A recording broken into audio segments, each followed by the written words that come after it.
నమస్కారం. శుక్రవారం శ్రీ మహాలక్ష్మీదేవికి ప్రియమైన రోజు. లక్ష్మీదేవి దీపలక్ష్మిగా భక్తులందరినీ అనుగ్రహిస్తుంది.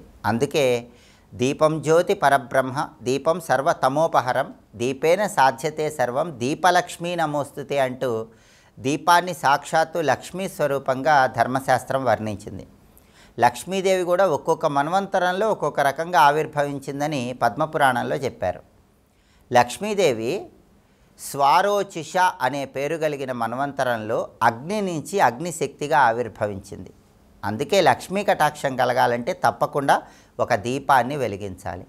దీపాన్ని వెలిగించినప్పుడు ఆ దీపంలో సరస్వతి, లక్ష్మి, పార్వతి ముగ్గురు శక్తి స్వరూపాలు ఉంటాయని, బ్రహ్మ, విష్ణు, పరమేశ్వర శక్తి స్వరూపాలు ఉంటాయని, ఒక దీపం అంటే అది త్రిశక్తి స్వరూపమని, త్రిమూర్తుల స్వరూపమని ప్రామాణిక ధర్మశాస్త్ర గ్రంథాలన్నీ కూడా తెలియజేస్తున్నాయి.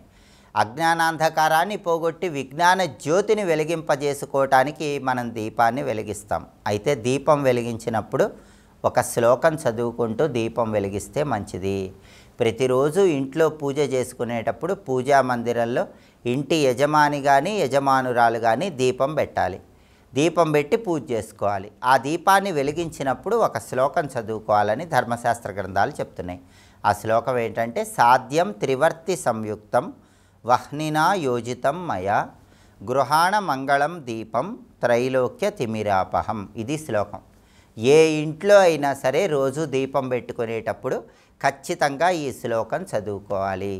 ఈ శ్లోకం చదువుకుంటూ ఇంట్లో దీపారాధన చేసుకుంటే ఆ ఇల్లు అష్టైశ్వర్యాలతో తొలతూగుతుంది. ఇది ధర్మశాస్త్ర గ్రంథాలలో చెప్పబడిన శ్లోకం. ఈ శ్లోకంలో ఉన్న అర్థాన్ని పరిశీలిస్తే, సాధ్యం త్రివర్తి సంయుక్తం వహ్నినా యోజితం మయా. సాధ్యం త్రివర్తి సంయుక్తం, 3 ఒత్తులతో నేను ఈ దీపాన్ని వెలిగిస్తున్నాను. వహ్నినా యోజితం మయా, అగ్నిదేవుడి అనుగ్రహం ద్వారా లక్ష్మీ కటాక్షం పొందడానికి నేను 3 ఒత్తులతో దీపాన్ని వెలిగిస్తున్నాను. గృహాణ మంగళం దీపం, నేను వెలిగించే ఈ దీపం నా గృహంలో మంగళములు అంటే శుభాలను కలిగింపజేయాలి. త్రైలోక్య తిమిరాపహం, ముల్లోకాలలో ఉన్నటువంటి తిమిరములు అంటే చీకట్లను తొలగింపజేయాలి అని ప్రార్థించడమే ఈ శ్లోకంలో ఉన్న అర్థం. కాబట్టి అందరూ కూడా ఇంట్లో ప్రతిరోజు స్నానం చేశాక పూజ చేసుకునే ప్రారంభంలో దీపం వెలిగించుకునేటప్పుడు ఈ శ్లోకం చదువుకొని దీపం వెలిగించుకోండి. దానివల్ల సమస్త శుభాలు చేకూరతాయి. ఈ శ్లోకంతో పాటుగా ఇంకొక శ్లోకం చదువుకుంటే కూడా ఉత్తమ ఫలితాలు కలుగుతాయి. ఆ శ్లోకం ఏంటంటే, భక్త్యా దీపం ప్రయచ్ఛామి దేవాయ పరమాత్మనే త్రాహిమాన్ నరకాద్ఘోర దివ్యజ్యోతిర్నమోస్తుతే.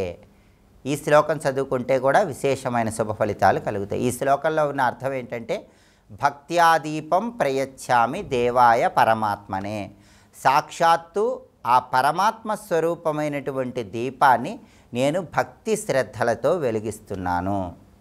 త్రాహిమాన్ నరకాద్ఘోర, భయంకరమైనటువంటి నరక బాధల నుంచి రక్షింపబడటానికి నేను దీపాన్ని వెలిగిస్తున్నాను. దివ్యజ్యోతిర్నమోస్తుతే, అలాంటి నరక బాధలను పోగొట్టి సాక్షాత్తు పరమాత్మ స్వరూపమై అద్భుతమైన భక్తిని జ్ఞానాన్ని కలిగింపజేసేటటువంటి దివ్యజ్యోతికి నమస్కారం అని చెప్పడమే ఈ శ్లోకంలో ఉన్న అర్థం. కాబట్టి ఈ 2వ శ్లోకం కూడా చదువుకుంటే ఉత్తమ ఫలితాలు కలుగుతాయి. అలాగే దీపారాధన కొండెక్కింది అంటే అర్థం ఏంటంటే, జీవుడికి మోక్షం వచ్చింది అని అర్థం.